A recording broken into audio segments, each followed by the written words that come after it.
Introducing Panel 5, Next Generation, moderated by William Pomerantz of AeroVironment. Please take it away. Fantastic. Thank you so much, Ashira. I don't know that warning us we might get trapped in this museum overnight is the most effective way to get us to hurry towards the exit. But we'll do our best to wrap up on time. Hi, everyone. My name is Will Pomerantz. It is a pleasure to be here. I was talking a little bit at the break with Chbani here about how wonderful it is for each of us that our twisting paths through life have brought us here to what to me is like the best cathedral of exploration and innovation on the planet in the known universe, to get to talk about something as wild and wonderful as our topic today, right? Preserving humanity's earliest steps to do some of the wildest and most insanely impressive things out there. So I feel very honored to be here and to be moderating this wonderful panel today. We are talking about the next generation and their perspectives on all of the topics we've been covering today. If you think about it, I am not a professional historian and recognize that there are others in the room who are, but as a layperson, to me, it seems that one of the very purposes of preserving history is to preserve it for the next generation. So I'm grateful to the organizers for making some time for us to actually hear from some members of that. It would probably not be reasonable for me to ask of our panelists that they each represent the 3 billion people or so who have been born in the last 30 years.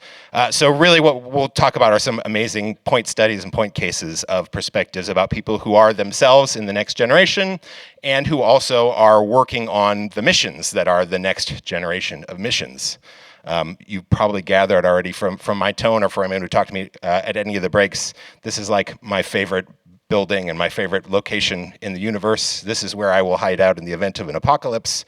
It is full of wonderful things, but it is not full, right? There are room for more new history to be made, and it will be made and enjoyed by folks like those on the panel here.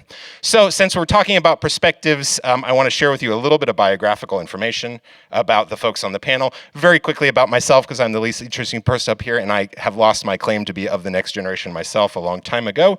My name is Will Pomerantz. I have the pleasure of working at a company called AeroVironment, where I lead the team that built the Mars helicopter Ingenuity with and for NASA JPL. Our helicopter's out on the shop floor. I hope you had a chance to see that there. I am also the co-founder of the Brooke Owens Fellowship and the Patty Grace Smith Fellowship, so I think a lot about the next generation and have a chance to be astounded and impressed by them very, very often. And then lastly, something I don't talk about all that often anymore, but it's come up a bunch of times today. I am the original author of all the rules for the Google Lunar X Prize, including the Heritage Prize. So feel free to throw things at me or come up and engage with me about that. It was fun to wade into those waters and get to meet with some of y'all and think about those wonderful issues. So let's see, I will start at my immediate left from my perspective, right from your all, and do some brief bios. I've kept these brief because these are fascinating people who each wear multiple hats, and I want to leave some time to actually hear from them rather than just hear about them. So Matt Daniels, immediately next to me, has worked at the White House and NASA and the Department of Defense, where his work has spanned space security, planetary defense, lunar and cislunar issues, and international relations. He received the Department of Defense Medal for Distinguished Public Service, which is the highest award that the DoD can give to a civilian for his work on space and AI issues, very topical right now. In the early 2010s, as a grad student, he co-founded the Stanford Space Initiative, which has since grown to become Stanford's largest student engineering group, and I know he's still very engaged with them and talks with those students a lot. And he tells me, started working at NASA when he was 16 years old, so a whippersnapper there. Let's see. Owen Chbani is, I scroll up a little bit here, pardon me, is a senior at Georgetown University, where he's majoring in science, technology, and international affairs with a minor in Arabic. He's also a policy intern at the Commercial Spaceflight Federation. Last summer, he interned for NASA's Science Mission Directorate, looking at the working with the Mars Reconnaissance Team. He runs about 1 million clubs, it seems like, at Georgetown, a very impressive young person. In addition to being the co-president of the Georgetown Space Initiative, he's also the vice president of the Astronomical Society and vice president of the Georgetown University Wargaming Society, about which I hope to learn more maybe after hours here. Up next, we have Audrey Scott. Audrey is the chair of the Students for the Exploration and Development of Space, which is the world's largest student-run space organization. She's been on its board of directors for 2021. She is also one of our wonderful Brooke Owens Fellows. My heart bursts with pride to follow her and her classmates as they go on to do really wonderful things. And she graduated from the University of Chicago a whopping 4 days ago, 5 days ago. So let's have a quick hand for Audrey on earning her first of many degrees. She graduated with degrees in astrophysics and anthropology. What a wonderful mix for this panel and this topic. And after entertaining lots of fun offers to go on and do interesting things, she will be returning to the University of Chicago to start a PhD in physics, where she will design, build, test, and use science instruments to study what she calls the teenage years of our universe. And then, last and certainly not least, Marchel Holle is the U.S. Government Affairs Lead for ispace technologies, where he supports stakeholder engagement and business development efforts. Prior to that, he served as the manager of Washington, D.C. operations for the Space Foundation, where he managed key relationships with Congress, international partners, lots of federal agencies right here down the street from us in the heart of Washington, D.C. He's previously supported microgravity and Earth observation policy at the Space Studies Board as well from the national academies. So a superstar panel. Thank you to each of y'all for doing this. Like I said, I'm going to try not to put them on spot as representatives of their organizations by pointing and calling at people. I'm going to throw out some questions and ask anyone to answer them. And I will attempt to be a little bit provocative, inspired in part by Brett and our last panel. I think I will ask that we all posit here deep and profound respect for all these speakers and ideas that have been brought up before, and also that we want to hear other opinions about them and hear how those thoughts and policies and precedents are being received by those who will follow in the footsteps of the illustrious people who have been on this stage beforehand or who have walked around on those sites on the moon that we've been talking about all day. So to be as provocative I can, just to throw it out to the team, I wonder if any of you heard something earlier today that you disagreed with, that maybe didn't sit quite right for you, or you thought lacked the perspective of the folks who are going to come next.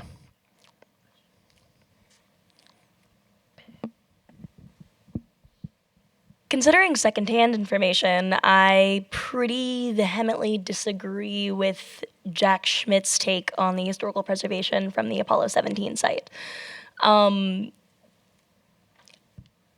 think it shows a distinctly individualized focus, right? There's a scientific value to the things that are there, but there's really no concern given to the cultural value other than what is directly experienced by the astronaut itself. We also saw that as people were discussing things with Apollo 13. And while I do agree with Lisa earlier that the astronauts should be considered as stakeholders in this process, given that they are absolutely crucial to the context of these objects, you can't necessarily draw as heavily of a parallel with objects representative of certain cultural groups, given that these astronauts' activities were directly funded by the American taxpayer and are representative of the global community at large. So I think it's really crucial as we look at all of this, as we look at historical preservation itself, to zoom out from the opinions of individuals and also to zoom out from representations of individuals. We are really discussing this as a project of great men and not really about the people that go in to support all of it. There's a lot more I could say, including that I don't really think that people hundreds of years, a millennia down the line will consider Apollo 17 that important, but I will let my other panelists speak. I did try to write down the exact quote from Senator Schmidt, because it stuck out to me as well. And I tried my best to capture it here. Please forgive any transcription errors. And this is as relayed by Tom Jones in our wonderful opening keynote this morning. I can't think of any aging data we need to have from the Apollo 17 site. I can think of some aging data I would like to have from that site, and I suspect I'm not alone about that. Anyone want to riff on this, or other thoughts that really didn't jive? I think definitely not a vehement disagree, but kind of looking at the tension between the international panel that we had earlier, kind of talking about the space law and policy and the excitement around the Artemis Accords, international partners. When you see a new nation kind of come onto the scene, a lot of times it's associated with, a goal for the moon, like Korea, India, Turkey, all are kind of looking at lunar goals, even Mars, and kind of contrasting that with, the fact that there isn't that much of a business case, like talked about in the earlier engineering panel. Kind of looking at that dissonance says there's probably an element we're missing in the analyses that we're looking at. The fact that countries still see it's in their interest to do those kinds of projects, to do those kinds of missions, I think points to maybe a human element that we're missing. or not fully taken into account. To the contrary, anything that you heard that you really strongly agreed with, that resonated with you, and you think you want to foot stomp it or add your own perspective on top of it? I'll offer a variant of that, which is extending something that was said earlier, which was a kind of distinction between science fiction and we could find excitement, ideally, in the things that we're really doing. I love science fiction myself. I think of my own work partly as trying to create Starfleet and the Federation. So I think there can be direct inspiration from science fiction to our daily work, but it can also be framed as we should be working to make science fiction real. I think we could actually kind of double down on this idea of inspiration from science fiction and then looking at what we're really doing. And we should be aiming to do things that are extraordinary and look like science fiction. The other piece of that was unsaid, that I'll take an opportunity to say now, which is one of the former panelists wrote a wonderful paper. Brent Sherwood wrote a wonderful paper in the early 90s on lunar architecture and urbanism, which is just a fantastic technical and architecture survey of what it might be like for humans to live on the moon. So in the spirit of making science fiction real, in the spirit of thinking centuries ahead or millennia ahead and what could that be like, I think there's also great value in this of coming up with long-term positive futures. And that's something that I hope we'll talk about, of what we explicitly could envision as long-term positive futures going out more than just 10 or 20 years. I want to give a plug here to this fantastic book, I believe published by the Smithsonian, called Space and the American Imagination. There's a first edition, I think is from like the late 90s, and then it was revised in 2011. But it posits that the intense optimism of this retrofuturist kind of space age created these really lofty ambitions that were never going to be realized during the Apollo era or the years that followed it. I think that book is in duly need of a revision.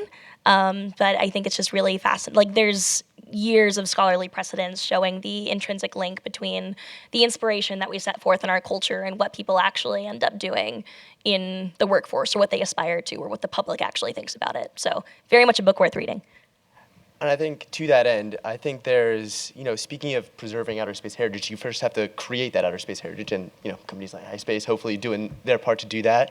But I think creating those kinds of positive futures is important because, especially this generation, is really kind of skeptical towards space exploration. And I think addressing that element and that challenge is really important. And I think having a coherent vision for space exploration, I think, is an important part of our return to the moon, and making sure it's a part of, a sustainable but also a coherent, vision for something greater than just a return to the moon. We might have to steal that, like creating future outer space heritage. Yeah, I think as a private company, I think a lot of the tension, I think, Brent, that you bring up again, like what is the end market of all this and the long sweep of it, I think we definitely, we look at it, we wrestle with it. I think what I see is a lot of different companies and architectures that all kind of have to meet at a certain point in time in the future in order to create this established value chain for lunar resources. And I think, it's very difficult to plan that out for future years, especially with our budget cycle. You can't, allocate future money and a guarantee that these contracts will be available 10 years from now. I'm struck by, and I'd be curious to hear more about kind of the Google Lunar X Prize, things like prizes, things like future market commitments, these non-traditional ideas that are used to create investment that's more than the sum of its parts. I think you look at, and I forget the total budget for Google Lunar X Prize, but it must have brought in close to 10x the amount of investment from all different folks. ispace has raised, close to, I think $250 million. We went public last year, and we were originally a Google Lunar X Prize team. We were Team Hakuto coming from Japan. So these things have these multiplier effects. Not everything has to, but again, all these different ideas and these different strategies, these business cases all have to come together. And if one brick is missing, my fear is that we're going to have difficulty in establishing that value chain.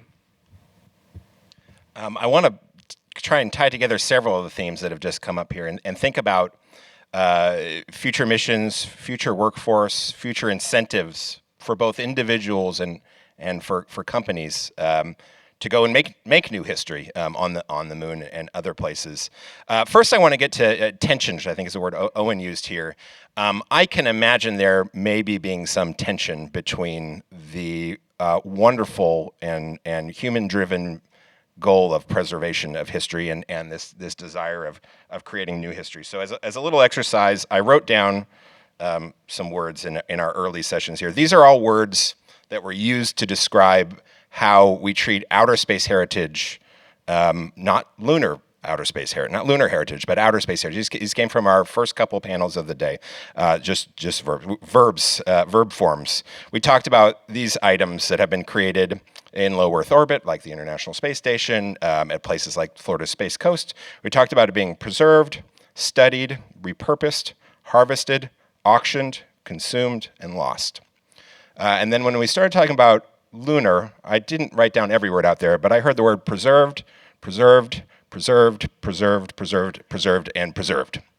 Right? It's a slightly different mix. Is that, for those of you who aspire to run these kinds of missions, to collaborate on these kinds of missions, to formulate and dream up these kinds of missions, is there a tension? Am I making that up, or is the field of things you could do so great that there is no constraint on it, or are you already starting to feel a little bit of, hey, you're telling me I can't go over here, you're telling me I can't go over there, you're saying, hey, we got to be messy and do things and make new history, but now you kids don't get to do that anymore. I think from our immediate perspective, the time horizon is a bit shorter. I think the list of places that we would like to go, we're not quite getting to these places that would be considered heritage sites. So we attempted a soft landing last year in April. It was the first private company to attempt a soft landing. We got extremely close. We had 10 success criteria. We say we got to 8.99, and it was that last 1.1 that we didn't quite get. We have a second mission that's due up for launch later this year, but these are all far afield, and I think we'd have to go through several, especially with CLIPS targeting these special scientific sites through NASA before we start getting to these heritage sites. That being said, I hear all this great scientific justification for studying material degradation, and I think perhaps there's a tension in the more medium term. I think the change in the verbs is because Apollo inherently was the achievement of a lot of dreams, but also left a lot of them on the table. And getting to the point where you're reusing, all those kinds of things it kind of reminds me of in Rome, when Rome fell, a lot of the monuments were taken apart for stone and put into, normal people's houses. And I suspect that a similar thing is going to happen on the moon and the South Pole. If we, return to the moon successfully, it's a small space, your resources are at a premium, you're going to be reusing a lot of the things. The footprints of the first astronauts that step off, Starship or the HLS might just get wiped away by a road or something else. It's not something that we can preserve, but we should still look at how we're going to tell that story, and events like this are, I think, an important part of doing that. Perhaps a topic for the next version of the Outer Space Heritage Summit, but I know right now there's an active program at DARPA, the Defense Advanced Research Projects Agency, called Luna 10, where, among other things, they are actively talking about not only, putting down railroads and sintering roads and landing pads on the moon, but they're talking about scrapyards and factories that are entirely designed to take old, defunct, derelict spacecraft and to harvest bits from them for the future. So DoD is starting to take a position on, or one specific part of DoD, I should say, is starting to take some positions on this, and it's perhaps a little bit different than the NASA perspective and the commercial perspective and the NGO perspective and the international perspective, as you might imagine. I want to circle back on a generational aspect and how, young people, whether it's undergraduates or even younger people, here in the U.S. and abroad, view and are inspired by space exploration. Is it a inherently inspiring thing, or has it started to become a field of cynicism for some people? One sees the headlines not only in the United States. I recall seeing it when India had their wonderfully successful Mars orbiter mission, and some reporting started to come out about the spending of that versus a Hollywood movie, which I thought was a really wonderful example. And then other young people were saying, well, why did you spend it on that instead of on starving people or on road infrastructure, clean water, or anything else? again, trying not to make you be representatives of 3 billion people, but what are you hearing from your peer group? Are we doing enough as the folks in the industry or entering the industry now to emphasize the positives of that and to connect with the concerns and the priorities that may be a little bit different than they were when I finished school? I think to start off, it's historical revisionism to pretend that everyone was always for the Apollo program, right? There were always people who weren't into it. We did it because we wanted to, and it agreed with the hegemonic interests of the United States, as it will continue to do, most likely.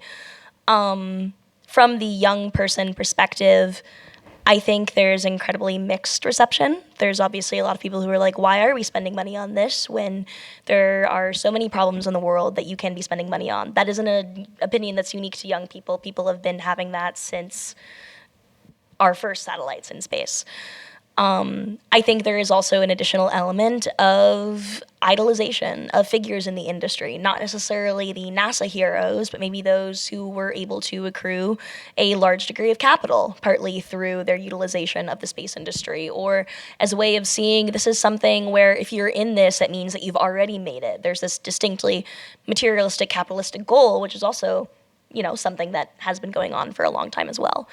And then if you want to get to this kind of broader, more spiritually human aspect of adventure, that's also not necessarily a politically or epistemologically neutral thing, right? There's always going to be people whose opinions vary on that. I was reading this article in this also really great book on the way over here that was the Routledge handbook for the social studies of outer space, where it was saying, there's no sane person who is a member of the Hopi people would say that we are alone in the universe, right? Because the stars are effectively your ancestors. There are kinship that you can find out there. So that spirit of adventure, in a sense, is also just incredibly deeply rooted in culture. So it's going to be variant.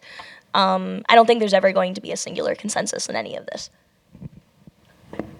I think there's also an important aspect to say about young people wanting to live in the future and kind of having that dream actualized in their life is something I think that speaks to a lot of people. And the progress we've seen in the industry in the past 15 to 20 years has been really spectacular. And even though there's a huge amount of cynicism, I think the fact that we're seeing a kind of progress that we haven't seen in a long time, because for a lot of people, especially after the space shuttle was retired, that was the living memory for a lot of people kind of growing up right now. There was really nothing happening other than scientific probes, and that growing up in that kind of place, and now seeing there's going to be moon landings in the next few years, changes mindsets, and it kind of brings it and makes it more real to a lot of people.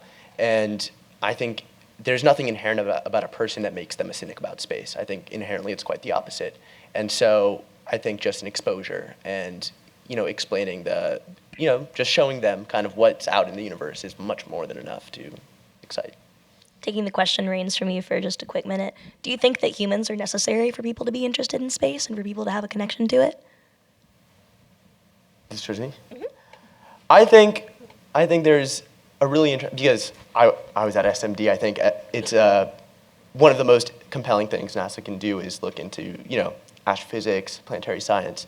But when you talk to people, it's interesting because you could do a lot of really, really valuable science with robots, but people just don't care in the same way. And I think, is that correct? Maybe not. But I think people speak to a human element, and that human element is very important. And hearing those stories is a very critical part of getting people excited about the space program.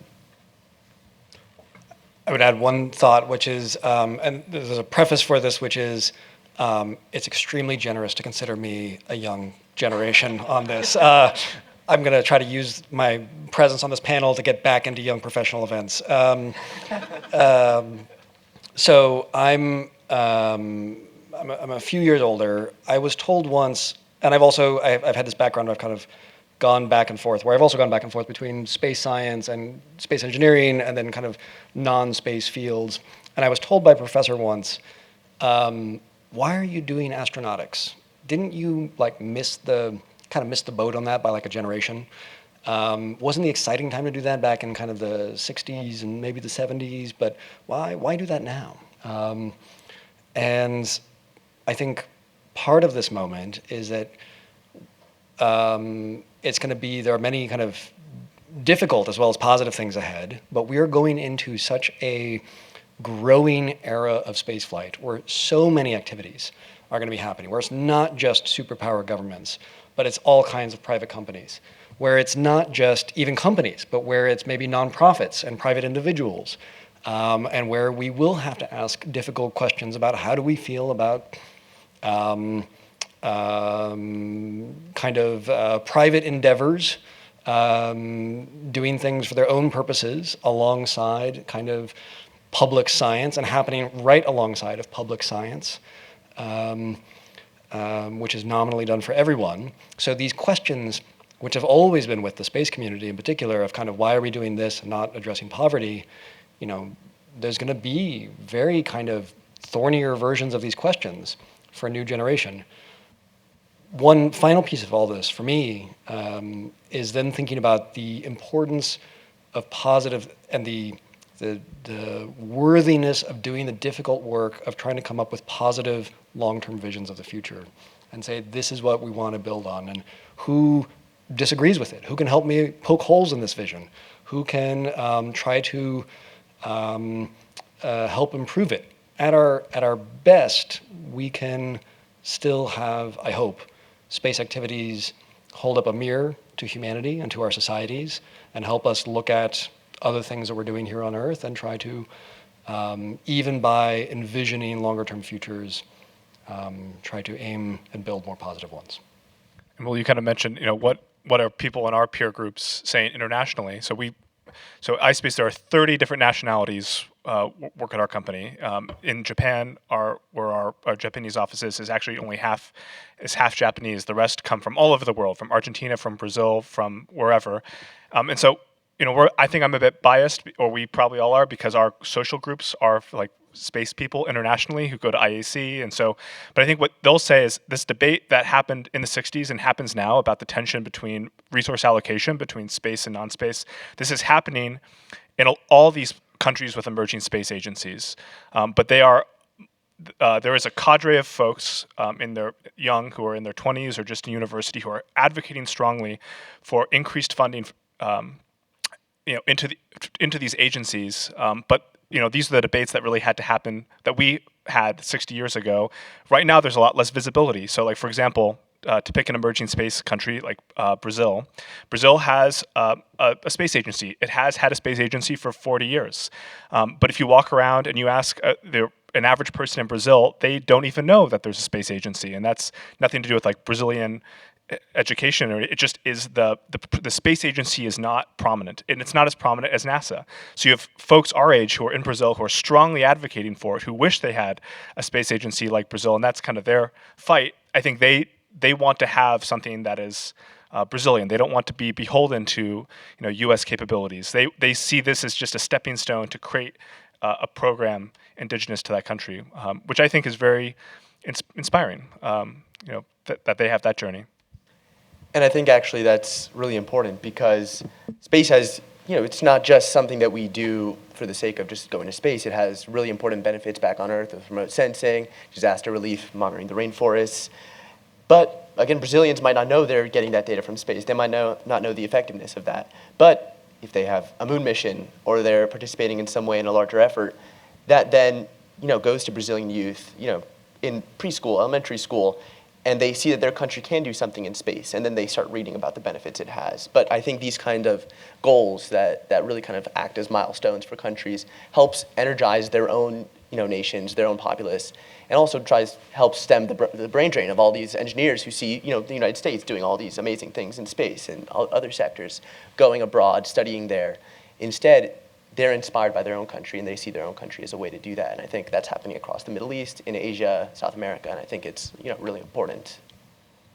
I think it's also pretty crucial just to note that it is becoming so much more necessary for a country to be technologically sovereign, not just sovereign and self-sufficient in their own resources and whatever they may be able to provide for themselves, but that does extend to these spacefaring capabilities. I was reading up on this for some class I took recently in human rights and technology. And I was looking at the one specific case study of a satellite from Myanmar being held up by the Japanese collaborators who had already sent it to the ISS. Because when there was a coup, there was concern that the remote sensing capabilities of the satellite would be used to spy on people. And it's without, it was ultimately released and allowed to go into orbit, so I suppose those fears and concerns were relaxed. But it is interesting to see what is sacrificed when you want to be able to engage in the sovereignty of being able to monitor your own weather, your own deforestation, things that impact you and your country and your culture and your youth and your future, and you are beholden to a broader superpower to do it. So if the focus is then on these kind of burgeoning space economies, I mean, aside from a business case necessarily, it's a pretty crucial, I think, national spirit, national pride kind of issue. I love these points. I wholeheartedly agree with the idea that the conversations we have out loud, the stories we tell are vital to the lifeblood of our industry continuing, right? Helping people understand why we do the missions we do, how we execute them, what the data indicates for people back on Earth is enormously important. And I don't think that's true only for today. That will extend presumably into the infinite future. I think back to another quote I really liked from Tom Jones's excellent keynote this morning. He said, and again, apologies for any misquotations, but something to the effect of human memories are volatiles, or human memories are volatile, which I really like. It's one reason why we rightly have the emphasis at buildings like this in particular on the artifacts, because they can last and linger in a way that human memory does not.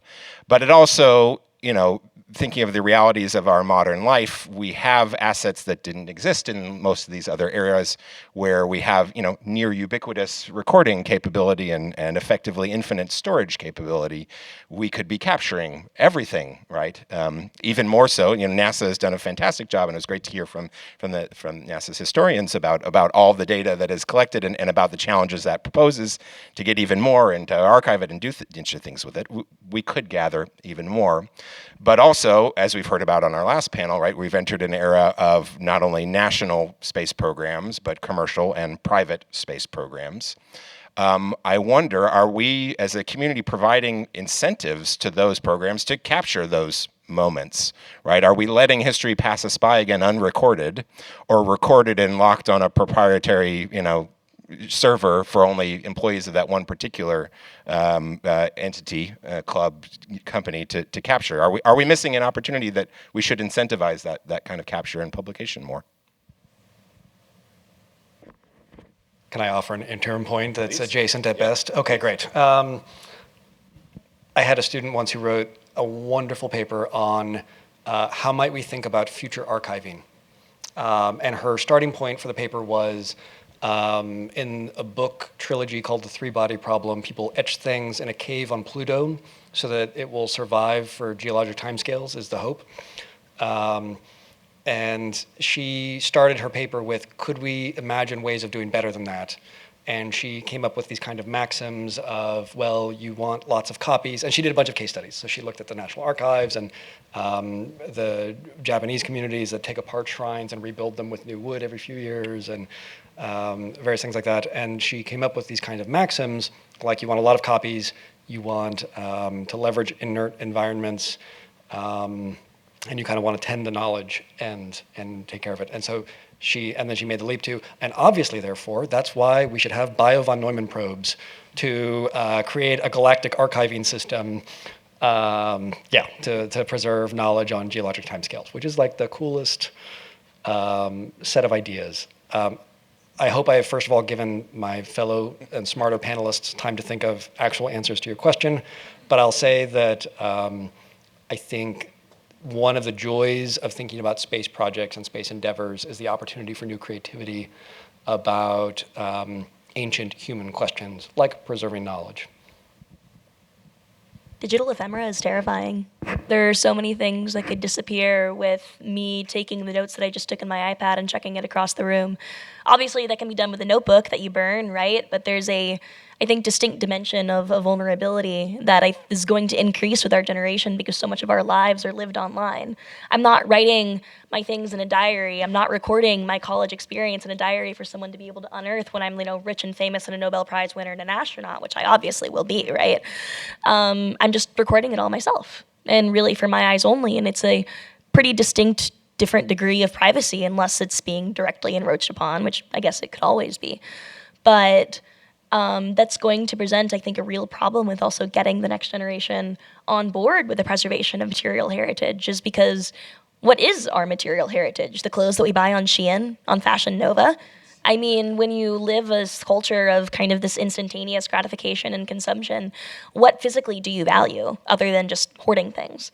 So I think that's going to be a pretty interesting paradigm as we become the ones who become of age and who become the inheritors of this space economy. Is how will you continue to get people on board with that? And I think there's strategies that can be looked to in the ways that museums get Gen Z excited about going, which sometimes is creating things that are digitally interactive or viral or incredibly postable. And I don't think that's a bad thing. I think that's a perfectly valid way of engaging in art and with history and with culture, but I also don't think it's a way that any of us are ready for. So, I think, on a positive note, I think commercial companies have done a really good job of energizing people about space and kind of documenting that. Like, I mean, a lot of people got interested in space after SpaceX, did a really good job of kind of documenting their technological development and the milestones they hit. And I know many people whose, first interest in space is because they saw those two boosters land side by side, and, the rest is history. But I think commercial companies kind of have a unique desire to kind of publicize their achievements and document them, because if they don't take a video of them, who's going to give them money to, who's going to invest in them, who's going to work for them? The government has a very clear mandate to document its missions, but maybe that isn't as quick of a turnaround. We have the privilege of seeing the Apollo program in 50, 60 years later, but the kind of insights we have into commercial programs now, as a general public, of course, when you're NASA looking for data from private customers, that's a different story. But there's a really clear incentive for companies to document and publicize to the extent practicable. And then two quick things on, I would say one kind of bit orthogonal to what you were saying, but one, we have a payload coming up on this next mission. So thinking about outer space heritage, what about outer space exploration as a means to preserve heritage? We'll have an engraved plaque, a nickel inert micro-engraved plaque with the preamble to the UNESCO Constitution engraved in 275 different languages, along with 100 other cultural artifacts, paintings, the Little Prince, other types of literature. And this is really the beginning. A lot of people see cultural arcs to the moon or even seed vaults in lunar caverns as a way to really create this geologic time historical artifact. So that's one part. And then from a more practical side, when we talk about data, I think there is an intrinsic tension between this open science policy that NASA promulgates that we all think is a good thing, and also the difficulty it is to monetize data if you're a private company. So if we were to go and image the moon, and see and map out the resources, in the terrestrial space, there are these analogs where you can stake claims, you can identify mineral reserves and exploit them. If there's open data, if this data is accessible to everybody, especially because moon data is not perishable, right? If you map it, once, it doesn't change. That's basically what it is. You really have knocked down the monetary value of these commercial missions if you have to make it free for everybody. I'm not sure there's a great answer there because both sides have very good points, but it is a tension. I think we have to be comfortable with hypocrisy and with things not always being productive when we consider the preservation of heritage, because those two things, capital interests and potentially cultural interest, are going to butt with one another. I doubt the continued total value of private companies recording themselves to our historiographic process in a way. I mean, you don't read the Annals of Tacitus to be like, I'm going to learn the intimate details about the Iceni people and about Queen Boudica. you're getting an incredibly one-dimensional perspective on that, right? And that's exactly what you're going to get if your only historical record that you can go off of is the story that private companies or governments or other people choose to tell in their written narratives. And written narratives leave people out. That was something that was also distinctly noted in, I think, Alice Gorman's chapter in that handbook I mentioned earlier. If you rely on the written record, you are leaving out women. Oftentimes in history, you are leaving out unfree people. You are leaving out those who may be ethnic or religious minorities.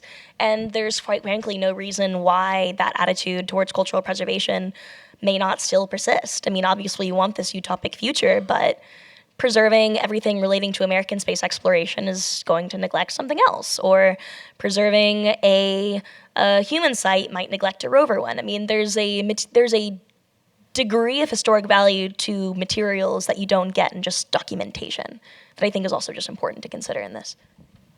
Yes, I think in addition to there being figures from the past who remain hidden, we continue to hide figures, probably, to use an analogy. I would love if I may to go to audience questions here, and if I could get some assistance with the microphones, I can keep going. Yes, Rachel. So, yeah, I think I need a much.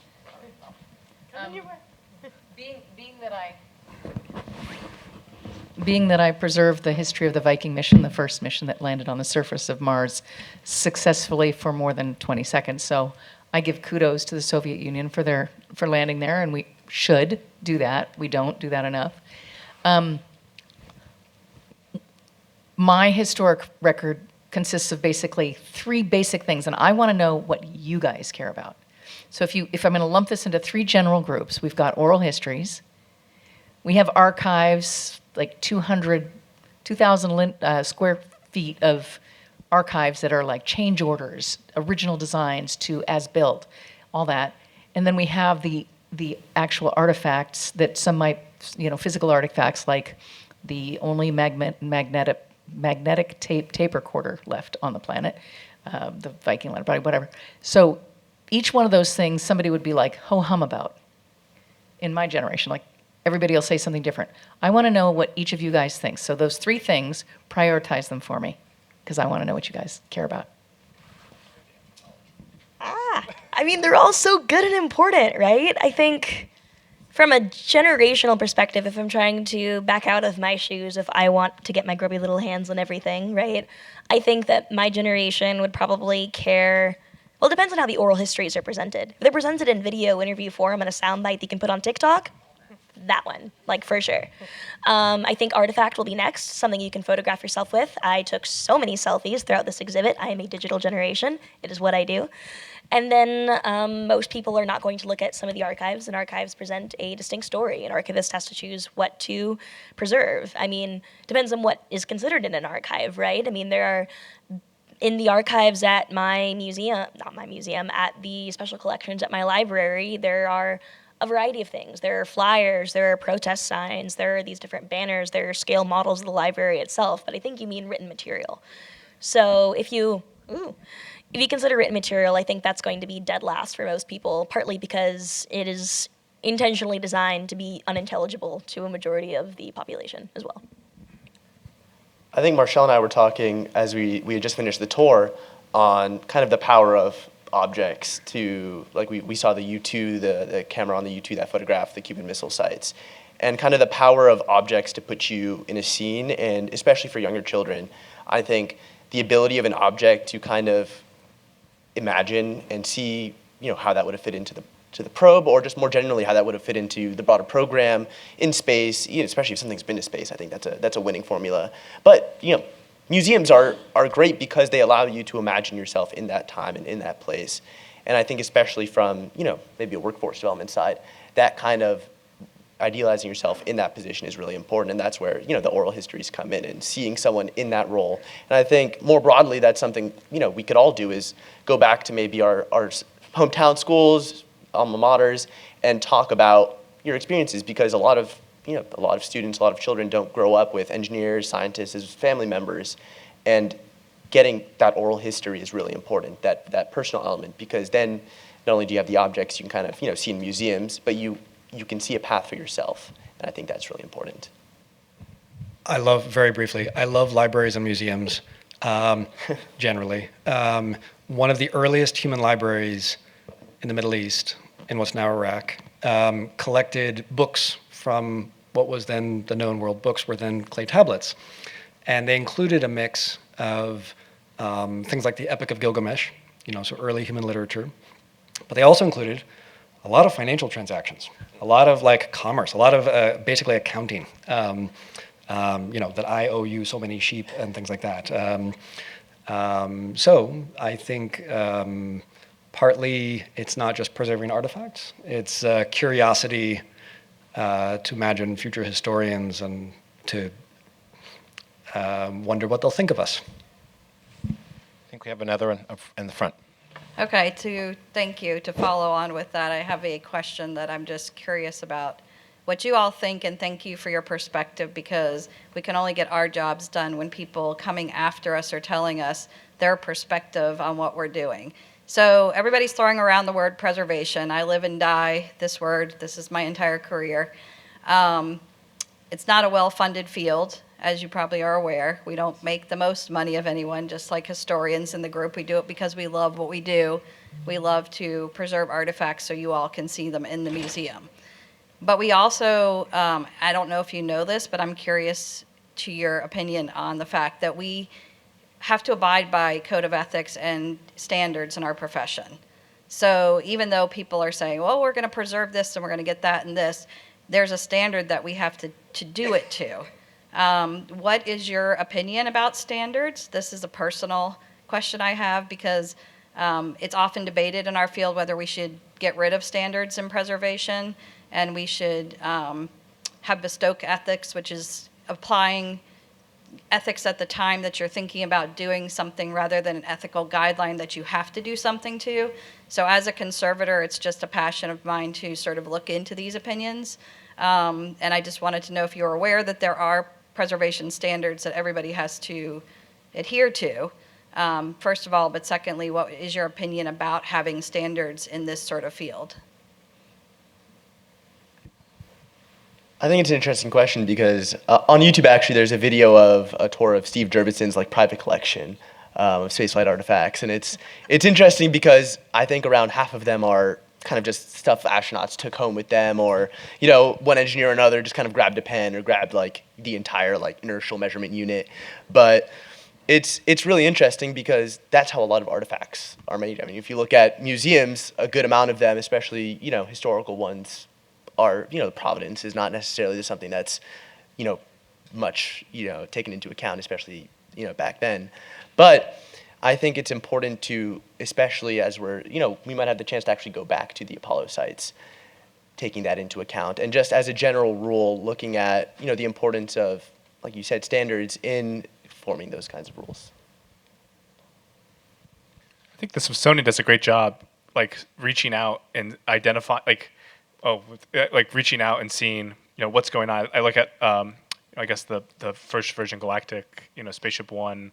It seems like they're very forward-leaning and selecting these artifacts and archiving this. We'll have a rover in the new space exhibit. I mean, so I think you as your profession has it well in hand. I think, although there always could be more money, right? Maybe not everybody. I see. Yes, I see. Yeah.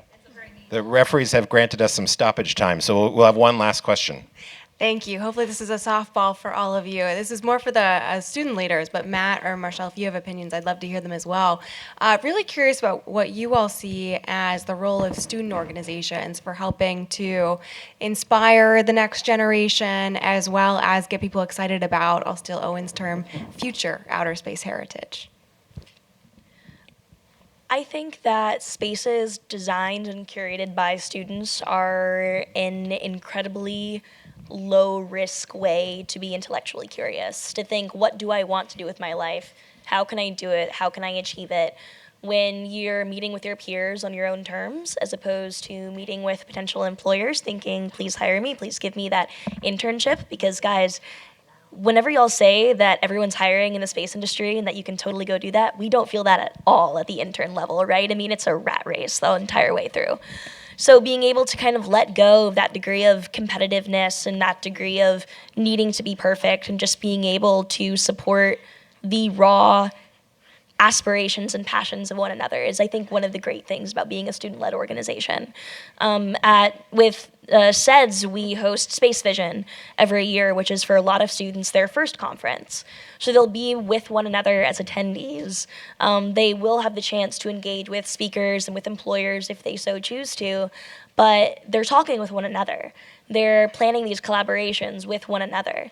And I think that's a really special relationship that then can be carried on into more professional organizations. I know Will has a lot to say about NASA Academy, and everyone was students of a sort with that as well. And so everything is built on relationships and built on having a community. And I think student organizations serve as the gateway drug to that. Yeah, I want to highlight actually the pre-professional aspect. I think college is only getting more expensive, and so a lot of students come to college not just looking for an education, but looking for a job, and I think that's really important. And I mean, the fellowships I think are a really key part of that.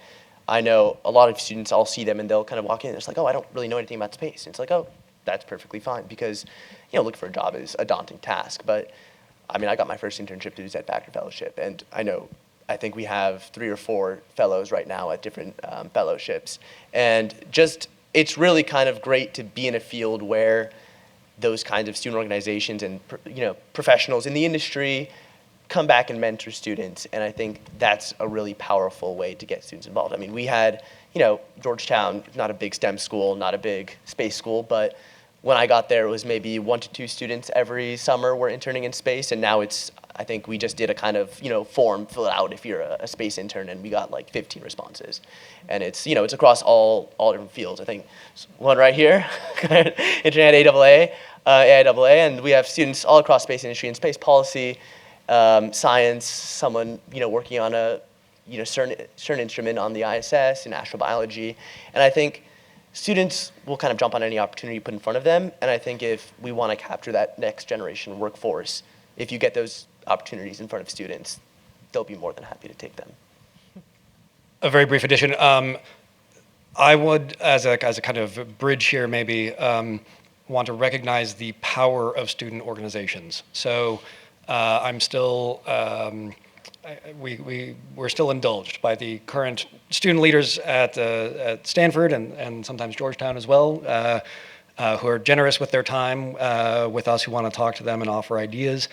But for the kind of recurring advice that we give and that we had when we were starting the Stanford one was that we could aim for student groups to create communities that are inclusive, especially for new generations, that can re-engineer universities in a way and create pressure on universities to think about space more and in new ways, and ultimately to give a platform and a stage for new voices, and all the inclusiveness that has brought in new voices in national and international issues. And that student groups, we should not forget that private organizations generally can have enormous impacts on politics, domestic and international. That includes student groups. Student groups can shape international politics. So I think it is extraordinary that we have student leaders here, and I'm allowed to sit next to them still. But there is extraordinary opportunity for student organizing on exactly these kinds of things. What a wonderful note to end on. Thank you to all of our wonderful panelists. Let me ask for a round of applause. Thank you. So if you're a panelist, come meet me at the back. And I would like to invite Teasel. I don't know, Todd, if you wanted to hop up too, but Teasel is happy to close us out. Thank you all for staying until the end of the day.